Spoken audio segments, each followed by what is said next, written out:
Oi pessoal, tudo bom? Meu nome é Juliana, sou monitora de radiologia e hoje a gente vai ter nossa primeira videoaula, que vai ser sobre as técnicas estorais. E aí a gente vai estar falando especificamente de cada técnica, como ela é feita, quais são as indicações dessa técnica e ao final a gente vai fazer uma dinâmica. Eu vou dar para vocês casos clínicos e aí a gente vai começar a abordar qual será a técnica mais indicada, né? Para a gente ter começando a criar uma lógica de qual radiografia a gente deve solicitar para o paciente, dependendo do caso. Vamos lá? As técnicas radiográficas extraorais, ela é uma radiografia onde o filme ele fica posicionado fora da boca do paciente. Então, isso é uma radiografia extraoral. As indicações delas são muitas. A gente, quando for fazer, por exemplo, uma ortodontia no nosso paciente, a gente precisa solicitar algumas radiografias, uma cirurgia ortognática para avaliar a simetria do crânio. Então, assim, são muitas indicações e aqui são uma delas que a gente pode ter em mãos para poder solicitar radiografia. Como a gente sabe, existem planos de orientação. O que são isso? São cortes que são realizados. Temos o plano sagital, que ele vai dividir o paciente em direita e esquerda, o plano coronal em região anterior e posterior e o plano transversal em superior e inferior. Para a gente conseguir entender melhor, na época que eu estava estudando, eu fiz assim, eu imaginei um S aqui. Então, assim, plano sagital, imaginei um S. Eu vou dividir a minha face em direita e em esquerda. O C de coronal, eu imaginei assim, ó. Então, ele está cortando aqui, me dividindo na parte anterior e na parte posterior. E tem os planos axiais, que ele vai dividir na parte superior e na parte inferior. Essas técnicas extraorais, elas são divididas em panorâmica, como a gente já conhece, e temos as telerradiografias. O que são isso? É quando o filme e o feixe, eles estão numa distância de pelo menos 1,5 metro. Por quê? Porque a imagem que será produzida, ela vai ser do tamanho natural. Então, a teleradiografia, ela vai dar para a gente uma certa confiança em relação às dimensões das estruturas, porque ela vai estar do tamanho real. E aí a gente vai ver lá na frente quais são as indicações e por que a gente precisa dessas radiografias do tamanho natural do paciente. E aqui tem uma lista das radiografias, que são a submento vertical, de Hitz, PA de Vater, Town reversa, teleradiografia lateral de face, lateral oblíqua de mandíbula e a teleradiografia frontal. E dentre outros que a gente vai ver também. E aqui existe uma divisão, né? Então, temos a panorâmica. Quais são as laterais? Temos a para ângulo e ramo de mandíbula, temos para corpo de mandíbula, temos as laterais para tecido duro, teleradiografia, temos as pósteros anteriores, temos as axiais, que é a de Hitz. Então, assim, existe aqui uma divisão, né? Só para vocês terem em mão ali para anotarem. Sobre a radiografia panorâmica, quais são as indicações? Como a gente sabe, a radiografia panorâmica é um exame inicial, é o básico que a gente solicita para poder começar a traçar o plano de tratamento do paciente. Então, existem várias indicações, por exemplo, para avaliar dentes impactados, se um paciente está com uma dentição mista ou então uma dentição decídua, para saber se ele tem todos os permanentes, detecção de lesão e fraturas maxilares, examinar a extensão de lesões e avaliar extensões de uma fratura. Então, existem várias indicações. É um panorama geral que a gente tem, né, na radiografia panorâmica. Então, a gente precisa, quando for realizar essa radiografia, obedecer algumas regras, como o posicionamento da cabeça do paciente. Então, existe o plano de Frankfurt, que ele deve ser paralelo ao solo, e o plano sagital mediano perpendicular ao solo, e além do mais, temos uma linha canina, ali como a gente está vendo, que ela passa em cima do canino superior, justamente para poder dar uma orientação melhor se a posição da cabeça do paciente está correta. Porque vamos supor que a gente não não obedeça esses planos, né, essas orientações. Então, essa radiografia vai vir distorcida, então dificulta na avaliação. Pode vir uma distorção maior do que a radiografia panorâmica já nos traz. Então, se a gente quer avaliar um tumor no paciente, uma lesão na mandíbula ou na maxila, então a gente consegue ver na radiografia panorâmica toda a extensão dessa lesão. Se a gente quer, por exemplo, nessa daqui, estamos vendo raízes residuais, algumas restaurações, então a gente está vendo uma visão geral do que o paciente tem intraósseo e todas as estruturas adjacentes. Aqui nesse caso, o paciente, com certeza o cirurgião dentista avaliou, viu que ele não tinha um dente faltando, né, o primeiro premolar inferior do lado esquerdo, e aí quis saber, é agenesia ou o paciente está com o dente incluso, né? Então a radiografia nos possibilita isso. Temos a radiografia de Hitz, ou submentovértice, que ela é indicada para determinar os eixos do côndilo. Podemos também utilizar para localização de terceiros molares na maxila, exame de arco zigomático e osso zigomático e algumas fraturas. Então, essa radiografia, ela vem de inferior, da região inferior, né, da parte mais baixa do crânio, para a região superior do crânio. Então, essa é a imagem formada quando a gente faz a radiografia de Hitz. Então, o que a gente consegue observar nessas estruturas? Vamos analisar aqui direitinho. Essa aqui marcada em verde é o seio maxilar, né, que nós temos o lado direito e o lado esquerdo. Temos aí o vômito, o septo nasal.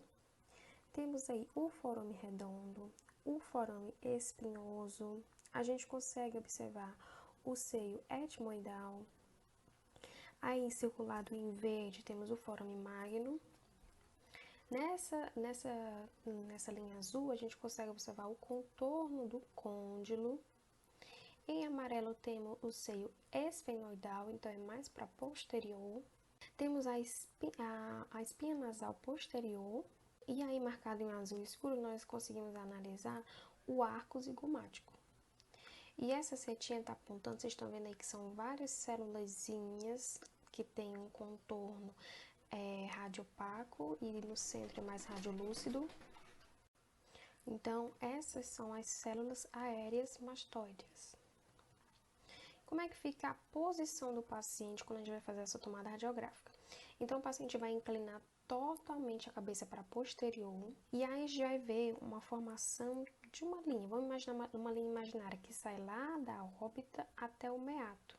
Então, essa linha órbito-meatal, ela tem que estar, o feixe central tem que vir perpendicular a essa linha. Então, a gente consegue ver, então, nessa foto, na radiografia aqui ao lado, a radiografia sendo formada lá da região da base, na região superior do crânio.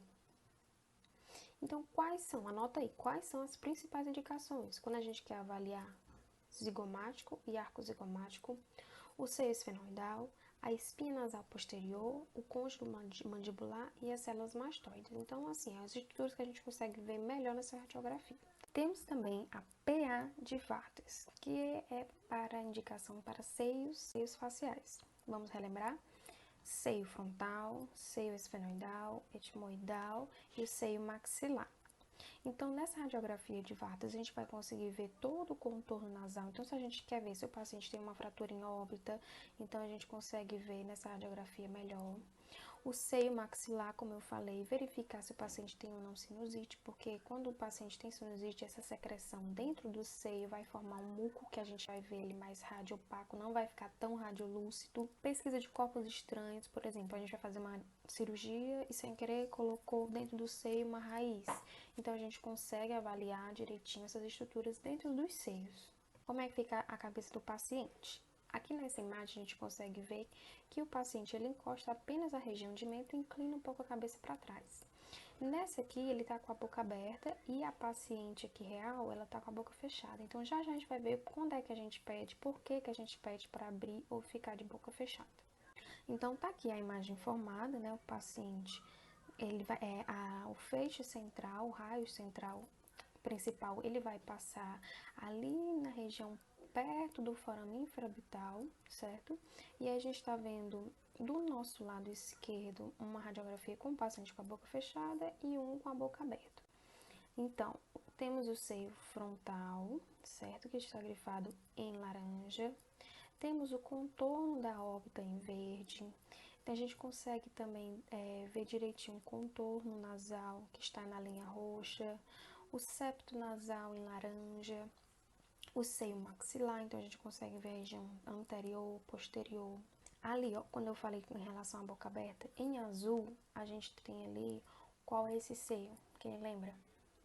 Seio esfenoidal, então fica mais para a região posterior. Então, quando o paciente inclina bem a cabeça para trás e abre a boca, a gente tira a sobreposição da mandíbula desse seio, então a gente consegue analisar melhor. Então, mais uma vez, anota aí, qual a indicação da radiografia de Hitz? Analisar os seios, cabeça da mandíbula, que eu acho que eu não mostrei para vocês, mas a gente consegue ver também, fraturas em órbita e principalmente em osso e arco zigomático, tá bom?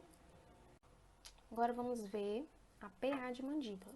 Toda vida que a gente fala em PA ou AP, vamos entender.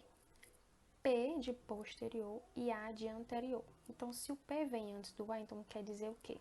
Que o feixe de radiação ele vai vir da posterior para anterior, certo? É como se o paciente estivesse de costa para o feixe de raio-x, posterior, anterior. E quando a gente diz AP, o paciente está de frente para o feixe de radiação, então é da parte anterior para a parte posterior. Então, temos a PA de mandíbula, que ela é indicada para fraturas de mandíbulas, principalmente para analisar o terço posterior do corpo, ângulo e ramo, e a posição inferior do pescoço do côndilo. Também vamos analisar se o paciente tiver algum cisto ou tumor, principalmente quando a gente vai avaliar no sentido mesiolateral, hipo ou hiperplasia mandibular. Então, se o paciente tiver, por exemplo, uma hiperplasia do lado direito, né? Então, o paciente vai ter um desvio para o lado esquerdo, certo? Porque ele está menor, então o lado maior empurra para o lado menor, tá bom? Então, a gente consegue avaliar essas deformidades. Temos a AP de Town, que ela é muito parecida com a PA de mandíbula, mas aí, como eu falei para vocês, muda a posição do paciente em relação quando for receber a radiação. Então, a AP de Town é para visualizar o pescoço do côndilo e até mesmo o próprio côndilo. Quando o paciente abre a boca, a gente consegue ver. Temos as fraturas, para avaliar fraturas mais elevadas no processo condilar, fraturas intercapsulares da TM, investigação da qualidade das superfícies articulares do côndilo em distúrbios na ATM, mas só que não é a mais indicada. Já a gente vai ver qual é a que avalia melhor essas estruturas da articulação temporomandibular. E também dá para avaliar hiperplasias condilares, certo? Então, como é que o paciente vai ficar posicionado? Ele vai encostar a testa e o nariz, não vai encostar a região de mento. E aí, como a gente chama de town, quando a boca do paciente está fechada, e a town reversa quando o paciente está com a boca aberta, tá bom? Então, o feixe de radiação, onde é que ele vai vir? 3 centímetros abaixo da protuberância occipital externa. Então, anota aí mais uma vez, indicação da town reversa. Seios esfenoidal, seio frontal, seio maxilar, o processo zigomático, o vômer, olha só como tá bem ali delimitado, bem radiopaco, tá vendo ali o vômer? A gente também consegue analisar ali a base nasal também, o ramo mandibular, tá vendo ali em amarelo ali, a gente consegue ver o pescoço do côndilo, então a gente consegue ver se tem fraturas, ok? Lembra que eu falei lá atrás que existe uma radiografia melhor para avaliar a TM? Pronto, é essa daqui, a transfacial, que ela é uma modificada da panorâmica. Para que ela serve? Para analisar a síndrome da disfunção dolorosa da TM, desarranjos internos da articulação que produz dor, estalidos ou limitação na abertura, investigar o tamanho e a posição do disco de maneira indireta por meio da posição relativa dos elementos ósseos da articulação, investigar o grau de movimento das articulações. Então, olha aqui nessa radiografia. O que a gente consegue avaliar? Vamos primeiro ver as estruturas, certo? Em vermelho, nessa primeira aí do lado esquerdo, a gente consegue ver o que é isso aí. O paciente está em repouso. Então, a boca está fechada, o côndilo está onde? Na fossa mandibular, está ali relaxado. Então, a gente consegue ver o espaço, né, do disco ali, entre a linha vermelha e a linha azul. Quando o paciente ele abre a boca, essa segunda foto, então a gente consegue observar o quê? Que existe uma projeção, então existe movimento de rotação para começar a translação. Tá vendo que o paciente não está conseguindo chegar no topo ali da linha vermelha? Olha o outro lado ali, a primeira da direita. Então a gente consegue ver melhor ali sem as marcações. A fossa mandibular, o côndilo e o paciente fazendo a projeção. Vocês estão vendo aí que ele está passando da eminência? Olha nessa outra setinha do lado direito. Tá vendo como ele está passando da proeminência articular? Então, significa que o paciente está tendo uma abertura muito grande do lado direito e do lado esquerdo está sendo afetado, que não está conseguindo abrir direito. Vamos ver essa outra radiografia? Olha aqui, nessa segunda foto, da esquerda para a direita. Tá vendo que existe ali um desgaste na proeminência articular? Então, provavelmente o paciente, ele tem uma disfunção, o disco não deve estar acompanhando a cabeça do cônjuge, aí faz com que o cônjuge bata diretamente nessa proeminência, então fica osso com osso e com o tempo vai desgastando. Vocês viram que ele formou tipo uma ponta de faca mais radiopaca ali? Ficou bem no topo, na abertura do cônjuge. Então, a gente consegue observar nessa radiografia melhor, avaliar melhor essas partes das estruturas da articulação temporomandibular. Então, anota aí mais uma vez. Principais indicações: avaliar a ATM, o tamanho do espaço articular, a posição do cônjuge dentro da fossa. Lembra que a gente viu a linha vermelha e a linha azul? A forma e condição da mandíbula e eminência articular. Então, viu que houve um desgaste, a gente conseguiu perceber aquela lâmina de faca, aquele desgaste na proeminência. O desgaste pode ocorrer também no côndilo, então a gente consegue observar essas superfícies, essa forma que o côndilo apresenta. Então, comparação entre o lado direito e esquerdo, a gente conseguiu ver a abertura de um lado e do outro, então a gente consegue comparar, como fizemos. O grau e o tipo de movimento do côndilo e a comparação entre o grau de movimento dos dois lados, tá bom? Temos a teleradiografia lateral de face, muito pedida, muito utilizada para fazer ortodontia, né, para traçar os planos cefalométricos, e ortognática para fazer avaliação maxila-mandíbula, ok? Então, indicação: traumatismo, deslocamento da mandíbula. Temos os exames dos seios maxilares, esfenoidal e etimoidal. Conseguimos observar a calota craniana, a célula túrcica, anomalia de crescimento e desenvolvimento, corpos estranhos e áreas patológicas. Então, olha aqui essa radiografia. A gente consegue observar o paciente com a boca entreaberta. Conseguimos analisar as estruturas todas de perfil do paciente. Então, como é a posição da cabeça do paciente ao realizar essa radiografia? Vocês estão vendo que o plano médio, o traçado medial do paciente, ele tem que estar paralelo ao chassi. E o feixe de radiação, ele tem que vir ali, ó, em região de arco zigomático, tá bom? Existe uma rodanazinha ali metálica que fica no ouvido quando o paciente vai fazer essa teleradiografia. Serve como referência. O nome disso, quem sabe? É cefalostato, certo? Então, o cefalostato, ele vai nos guiar para traçar os planos cefalométricos. Então, esse marcadinho de roxo ali na frente, como é o nome dessa estrutura? Seio frontal. Essa em verde, osso nasal. Espinha nasal anterior. Seio maxilar. Temos aí também a célula túrcica, que fica aqui, glândula, hipófise. Temos o ângulo mandibular, a base mandibular, região de mento. Então, lembra que eu falei dos traçados cefalométricos? Pronto, então na partir da teleradiografia, que lembra, ela é uma radiografia em que mostra o tamanho natural dos ossos do paciente, então ele vai estar do tamanho real, então facilita muito quando a gente for traçar os traços cefalométricos, então vai dar essas estruturas anatômicas do tamanho real, nessas estruturas anatômicas. Vamos aprender agora sobre a lateral oblíqua de mandíbula, que existem duas, que é uma indicada para ângulo e ramo e uma para a gente ver o corpo da mandíbula. Quais são as indicações? Fraturas, corpos estranhos, dentes não erupcionados, cálculos salivares na parte anterior do ducto de Wharton. Trismo, o paciente que apresenta trismo não consegue fazer uma periapical, por exemplo, a gente consegue fazer essa radiografia para avaliar. E áreas patológicas. Como é que fica a cabeça do paciente? Ele fica um pouco inclinado, certo? Então, encosta mais a parte superior do crânio para poder conseguir tirar essa hemiarcada de um lado, por exemplo, da direita, para tirar a sobreposição da esquerda. Então, quais são as principais indicações? Paciente com trismo, como a gente já falou, cálculos salivares. E eu botei, ó, quando não há equipamento adequado. Por quê? Porque lembra que a radiografia panorâmica, ela consegue nos dar tudo isso, não é que eu falei que é um panorama geral? Então, ela consegue avaliar tudo isso. Mas vamos supor que estamos no serviço onde não existe esse equipamento. Então, ela é mais usada para quando não tem uma tecnologia suficiente para fazer umas radiografias melhores, como, por exemplo, a panorâmica. Teleradiografia PA frontal. Qual é a indicação?